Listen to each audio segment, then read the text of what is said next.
नमस्कार दोस्तों, स्वागत है फिर से आपका एक बार हमारी चैनल में। तो दोस्तों, आज हम जो टॉपिक लेकर आए हैं वो पार्ले जी बिस्किट के ऊपर है। तो दोस्तों, वीडियो में एंड तक बने रहना। पार्ले जी बिस्किट का एक पैकेट 1994 में 1 रुपये का था। तब देश में पीवी नरसिम्हा राव की सरकार थी और पेट्रोल 1 रुपये और डीजल 8 रुपये था। और अब 29 साल बाद जब देश में 6 साल अटल जी रह लिए, 10 साल मनमोहन जी रह लिए, 10 साल मोदी जी को भी पूरे हो गए, पेट्रोल और डीजल भी रुपया पार कर गए, तब भी पार्ले जी का दाम क्या है। और ये जो 5 रुपये था और बढ़त ये भी 21 में हुआ, यानी 94 से लेके 2021 27 साल तक पार्ले जी ने अपने प्रोडक्ट के दाम ही नहीं बढ़ाए। यानी 27 साल से पहले जो बच्चा गोद में था उस बच्चे की गोद में बच्चा आ गया, लेकिन पार्ले जी के दाम वहीं के वहीं है। और अगर आप ये सोच रहे हो, गलती से गलत फहमी में पड़ गए हो कि अरे यार प्राइस नहीं बढ़ रहा, तो बेचारा क्या ही कमा रहा होगा, कहाँ से सेल बढ़ रही होगी। सर जी, 2013 में 5,000 करोड़ की सेल करने वाला पहला एम FMCG ब्रांड बना, और आज 2022 की जो फिगर है 16,000 करोड़ की सेल पार कर चुका है। और ये सब कर लिया है उस पार्ले जी की रेट बढ़ाए बगैर। और ये कोई स्टार्टअप वाला सौदा नहीं है कि कहीं और से पैसा दे रहा होगा या कंपनी घाटे में होगी। कंपनी फुल प्रॉफिट में है और अपनी अपनी जेब में पैसा कमा के घर ले जा रही है। 2011 में नेल्सन ने अपनी रिपोर्ट में कहा कि ये दुनिया का हाईएस्ट सेलिंग बिस्किट ब्रांड है। और ये कितना बिकता है, आपको इसका छोटा सा एग्जाम्पल देता हूँ। पार्ले जी हर महीने में 100 करोड़ से ज़्यादा पैकेट बनाता है, यानी एक दिन के 3 करोड़ 33 लाख 13 लाख पैकेट प्रति घंटा, 23,000 पैकेट प्रति मिनट। जितनी देर में अभी तक आपने बात की है तब तक 25,000 से ज़्यादा पैकेट बना चुका है पार्ले जी। और अगर ये वीडियो 13-14 मिनट तक बन गई तब तक 3 लाख पैकेट बना लेगा। ये पावर है पार्ले जी की। अब आपके दिमाग में चल रहा होगा कि अरे प्राइस भी बढ़ा नहीं रहा, टर्नओवर भी बढ़ रहा है, पैसा भी कमा रहा है, कैसे कर रहा है। और बहुत सारे सवाल होंगे, ये ब्रांड किसने बनाया, क्यों बनाया, इसका नाम पार्ले कैसे रखा, इसको पार्ले जी क्यों किया, और पार्ले फैमिली के 3 टुकड़े हो गए थे ना, कौन सी फैमिली क्या बिजनेस संभाल रही है। तो अगली बार जब जब चाय के साथ बैठ के पार्ले जी का बिस्किट खा रहे हो और सामने बैठे व्यक्ति को इम्प्रेस करना हो या इसके लेसन सीख के अपनी बिजनेस को सक्सेस करना हो, तो ये केस स्टडी पूरी सुन लेना। तो इसकी शुरुआत हुई थी 1929 में चालू की थी। मोहन दयाल चौहान फैमिली ने। इसमें एक चीज़ है कि जैसे जैसे इसके बारे में आपको बताता जाऊं तब बचपन की यादें ताज़ा होती जाएगी, ये मेरी गारंटी है। क्योंकि इन्होंने 1929 में जो पहला प्रोडक्ट बनाया था वो बनाया था ऑरेंज कैंडी देख के बचपन के दिनों की याद आ जाती है। फिर 10 साल तक ये कन्फेक्शनरी रिलेटेड आइटम ही, कैंडी वगैरह ये चीज़ें ही बनाते रहे। 1939 में पहली बार इन्होंने बिस्किट बनाया, उसका नाम था पार्ले ग्लूको बिस्किट। शुरुआत जब की थी फैक्ट्री की, तो फैक्ट्री में शुरुआत में सिर्फ 12 लोगों से शुरुआत हुई थी और मोस्टली फैमिली मेंबर ही थे। मतलब घर परिवार के भाई बच्चे यार दोस्तों ने मिलके काम चालू कर दिया। आज 50,000 से ज़्यादा एम्प्लॉय है। तो 1939 से लेके 47 तक ये ब्रिटिश आर्मी के लिए एक्सक्लूसिवली बिस्किट बनाते रहे। आम आदमी के पास की एक्सेस नहीं थी। और 1947 में जब ब्रिटिश चले गए, देश आज़ाद हुआ, अब ये ओपन है, भैया कुछ भी कर सकते हैं। अब उस समय भारत एक गरीब देश था। बिस्किट एक ऐसा प्रोडक्ट था जो कि अमीर आदमी खाता था और इम्पोर्टेड आता था। स्वदेशी कोई ब्रांड नहीं था और स्वदेशी आंदोलन से ये बहुत ज़्यादा प्रेरित थे कि यार कुछ स्वदेशी बनाएंगे, कुछ स्वदेशी बनाएंगे। इन्होंने कहा भैया अब ये जो विदेशी बिस्कुट है ना, इसके सामने अपना देसी बिस्कुट खड़ा करते हैं। तो उन्होंने देसी बिस्कुट तो बनाया, उसका ना आम आदमी के लिए ओपन किया। सुपर टेस्टी था और लो कॉस्ट में था। और एक आदमी जो हमेशा बस सोचता ही हो कि यार बड़े लोग बिस्किट खाते हैं, बड़े लोग बिस्किट खाते हैं, और एकदम से छोटे आदमी के हाथ में आ जाए सेल तो रॉकेट बनती है। भैया अब आप लोग सोच रहे होंगे कि सर जी इसका नाम पार्ले कैसे रखा। इसका नाम पार्ले से रखा कि जब इनकी पहली फैक्ट्री लगाई थी वो फैक्ट्री में लगी थी व्हील पार्ले में, तो व्हील पार्ले में फैक्ट्री लगाई। अब कोई आसपास आदमी बोले अरे वो बिस्किट खा के देखो, देखेगा किसके बिस्किट, अरे वो है ना पार्ले की कंपनी, वो है ना पार्ले की कंपनी, तो भैया उसका नाम पार्ले ही पड़ गया। तो इन्होंने कहा इस नाम से दुनिया ज़्यादा जानती है, नाम पार्ले ही रख दो। तो कंपनी का नाम था पार्ले और बिस्किट का नाम था ग्लूको। अब भाई साहब इंडिया में आपको पता है ना क्या होता है, अगर एक चीज़ चल गई तो उसके पीछे copy paste copy paste copy paste पूरी दुनिया कॉपी में लग जाती है।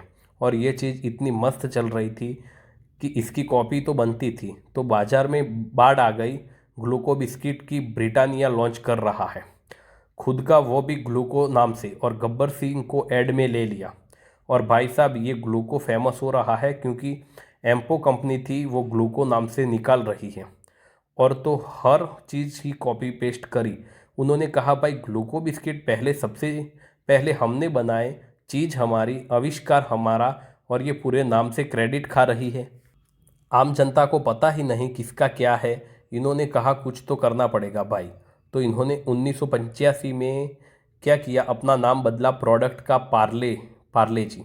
ये ग्लूकोज हटा रहे यार, तब जाके इस कंपटीशन में थोड़ा बचे।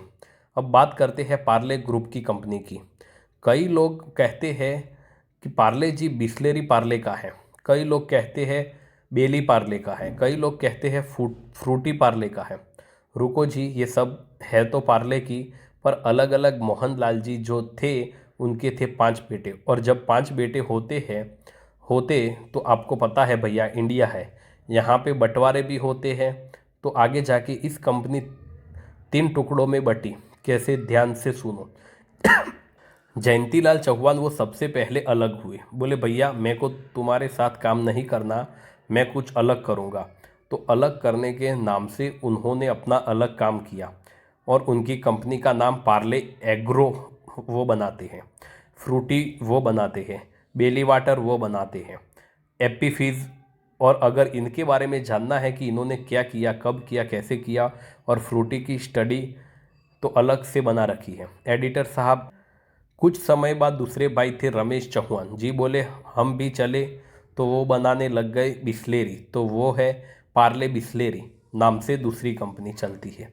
और तीसरी कंपनी जो मेन कंपनी बची रह गई 3 भाइयों की, वो है पार्ले प्रोडक्ट, जो ये बिस्किट विस्क सारी चीज़ बनाती है, और जिसकी आज अपन केस स्टडी कर रहे हैं।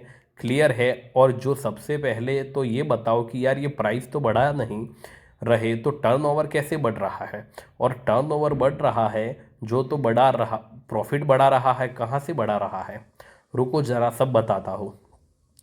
Strategy number 1, increase your product portfolio. भैया सेल बढ़ाने के लिए कुछ ही तरीके से, सबसे पहला अपने कस्टमर बढ़ाते जाओ।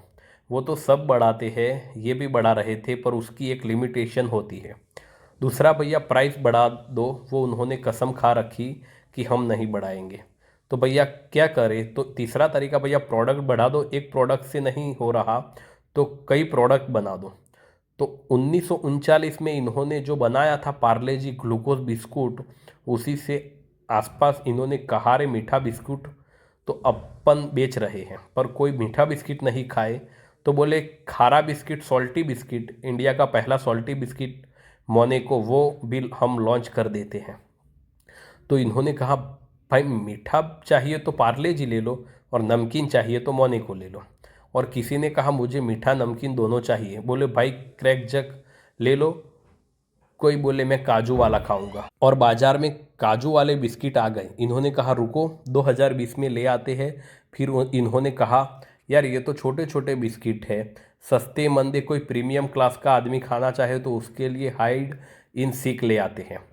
और आजकल बिस्किट के बीच में चॉकलेट भरने का फैशन है, तो हाइड एंड सीक प्लेटिना लेके आ जाते हैं। फिर इन्होंने कहा एक नई कैटेगरी और डेवलप करनी, मैजिसिस लेके आ जाते हैं। यानी बिस्किट के अंदर जितने ब्रांड आपको दिख रहे हैं ना अलग अलग कंपनी के, ना भैया पार्ले लेके बैठा है बहुत कुछ। अब आपको लग रहा है कि अगर बिस्किट ही बनाते हैं तो भाई साहब आपके बचपन की कुछ यादें याद कराते हैं। आपको इन्होंने कहा बिस्किट से कब तक बार बार पड़ेगी कन्फेक्शनरी का भी तो कुछ करे। तो इन्होंने लॉन्च किया 1963 में किस्मी बार। किस किस ने खाई है ये? 1966 में लॉन्च की पॉपीज, ये किसने खाई है? 1983 में लेके आए मेलोडी। मेलोडी है चॉकलेटी। और 1986 में लेके आए मैंगो बाइट। तो बिस्किट में इनके बहुत बड़ा पोर्टफोलियो है, कन्फेक्शन में बहुत बड़ा पोर्टफोलियो है, और अब धीरे धीरे FMCG प्रोडक्ट में घुसने लग गए। ये रिस्क लेके आ गए। टोस्ट खाओ भाई साहब, पार्ले जी का आटा भी आता है, पार्ले जी की दाल भी आती है, और पार्ले जी जो सीरियल जैसे अपन चौकोस खाते हैं ना ब्रेकफास्ट में दूध में डाल के, वो भी पार्ले जी का प्रोडक्ट आने लग गया भाई साहब। तो ये सब करके 2013 में पहला ब्रांड बना जिसने 5,000 करोड़ का टर्नओवर क्रॉस किया। पार्ले जी जो मेन प्रोडक्ट है, ये क्या है? इन ड्राइवर प्रोडक्ट ये मार्जिन नहीं देता, ड्राइविंग देता है। ड्राइवर प्रोडक्ट क्या होता है सर? पार्ले जी का जो प्रोडक्ट है 50 लाख से ज़्यादा दुकानों में जाता है। कैसे जाता है? आप कहीं दूर दराज में हाईवे में छोटी सी भी दुकान होगी, वहाँ पार्ले ज़रूर मिलेगा। पार्ले अपना प्रोडक्ट बना रही है। आपको नया प्रोडक्ट लॉन्च किया, सपोज पार्ले ने 2020 में लॉन्च किया। अब अगर कोई नई कंपनी 2020 में लॉन्च करे तो उस दुकान में पहुंचाने में दिक्कत आएगी। कोई दुकानदार लेगा, कोई नहीं लेगा। अब वहाँ दुकान पे ऑलरेडी दुकानदार रोज बैठा रहता है कि भैया पार्ले जी लाए क्या? पार्ले जी लाएंगे, कहता है हाँ जी पार्ले जी का एक पैकेट है, इसके साथ एक काम करो 2020 भी रखो। तो वो जो एक्सेस है ना, कोई भी नया प्रोडक्ट किसी भी दुकान में घुसाना हो तो पार्ले जी की पीठ पे चढ़ के आराम से आ जाता है। दूसरा राजी राजी तो आ ही जाता है। राजी राजी नहीं आता तो बेराजी आता है कि जी देखो ये वाला प्रोडक्ट लेना पड़ेगा 2020, नहीं लोगे तो मैन पार्ले जी भी नहीं देंगे। 2020 2020 मतलब।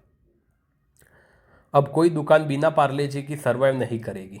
बोले यार पार्ले जी नहीं होगा तो गहरा के इधर उधर हो जाएगा। किसी भी नए बिस्किट के ऊपर पार्ले नाम लिखा होता है तो हमको लगता है ट्राई करके तो देख लेते हैं। अब हाइड एंड सीक प्रोडक्ट है, मैं एक हाइड एंड सीक जाने क्या बना दिया। फिर अरे भाई साहब, अरे फिर तो सही होगा यार, तो ये नाम से भी खेल रहे हैं। सेकंड तरीका साइलेंट प्राइस इंक्रीजिंग। ये क्या होता है? देखो ध्यान से सुनना। कौन कम वक्त कहता है कि पार्ले जी का दाम नहीं बढ़ा? पार्ले जी जब 1 रुपये का था 100 ग्राम का आता था। पार्ले जी का कितना आता था? पहले 100 से 80 किया, 80 ग्राम किया, फिर 60 किया, अब आता है 55 ग्राम का। तो अगर मैं कहता हूँ नहीं मेरा तो 100 ग्राम पार्ले जी खा के पेट बढ़ता है, तो 100 ग्राम पार्ले जी के आज भाव क्या हुए कैलकुलेशन करके देख लेना। तो जो 5 रुपये का पैकेट था उसका एक्चुअल में अगर 100 ग्राम ही रखे तो होना चाहिए, लेकिन क्वांटिटी भी तो घटाई है भाई साहब। तो एक तरफ से देखा जाए तो प्राइस कम नहीं हुए लेकिन क्वांटिटी घटाई है। पर तुम्हें पता नहीं पड़ा, इसको कहते हैं श्रिंकफ्लेक्शन। दाम मत बढ़ाओ पर वजन घटा दो, काम हो जाए। श्रिंकफ्लेक्शन क्या होता है? क्या होता है, कंपनियां कैसे करती है उस पर अलग से वीडियो बना रखा है, बनाएंगे आप देख लेना। पार्ले जी दिखाया वो वैक्स पेपर में पैकिंग आती थी, अब उसको सस्ती प्लास्टिक की पैकिंग से बराबर कर दिया। और जो कोई बड़ा पैकेट लेता है उसके अंदर देखोगे ऊपर ऊपर पार्ले जी का कवर है, अंदर हाथ डालते हो तो खाली पन्नी है, कवर भी नहीं है। वहाँ पे तो डिज़ाइन अब तक चेंज नहीं किया, जो पुराने 25 साल पहले जो पैकेट चल रहा था वही पैकेट चल रहा है। वहीं छोटी बच्ची है, उस बच्ची के पोते हो गए वैसे, लेकिन वो बच्ची की फ़ोटो अभी भी चल रही है। तो एक तरफ प्राइस नहीं बढ़ रहा है, एक तरफ कॉस्टिंग कंट्रोल किए जा रहे हैं, और कॉस्टिंग भी ये कुछ नहीं बहुत कुछ किया। तो आओ डिस्कस करते हैं। पहले आता है रॉ मटेरियल। इनको अपने बिस्किट बनाने के लिए जो भी रॉ मटेरियल चाहिए होता है, एक एक चीज़ समझो, इकोनॉमी ऑफ स्केल। जो कंपनी 100 करोड़ से ज़्यादा पैकेट हर महीने बनाती हो, वो कोई ऑर्डर 1 ट्रक 2 ट्रक का थोड़ी देती होगी। 1 टन 2 टन का हो, वो कहती है 100 ट्रक आने दे, 500 ट्रक आने दे, 25 टन 50 टन, ये वाला ऑर्डर चलता है। तो जहाँ ये ऑर्डर चलता है तो दो बेनिफिट, इतनी बड़ी क्वांटिटी तो भैया सामने वाला मार्जिन बहुत सस्ता रखता है और बहुत सस्ती चीज़ मिलती है, प्लस इतनी बड़ी क्वांटिटी है तो ये बीच में कमीशन या एजेंट या चेन नहीं रखते। आपको छोटी क्वांटिटी लेनी होती है, आप दुकानदार से लेते हैं, उसने कहीं से ली, तीन लोगों का बीच में मार्जिन, ये सीधा प्रोड्यूसर के पास जाता है। बीच की चेन ख़त्म तो कॉस्टिंग वैसे ही सस्ती, और प्लस इतनी हैवी क्वांटिटी में तो राह साहब ही निचोड़ लेता है। जो भी प्रोडक्ट कमोडिटी है, जहाँ पे जैसा आप बना रहे हो वैसी पूरी दुनिया बन रही है। प्राइस बढ़ाने का स्कोप नहीं है, वहाँ पे मार्जिन बुक होते हैं। ब्रांड केत में अगर आपका ब्रांड है कि मेरी इच्छा होगी जो प्राइस रखूँगा फिर भी दुनिया लेगी, तब आपको इतनी माथाफोड़ी काटने की ज़रूरत नहीं है। जब ऐसा लगता है प्राइस से तो भी नहीं बढ़ा सकते भैया, मर जाएंगे तो वहाँ पे सारा मार्जिन खरीदते टाइम वसूल करना पड़ता है।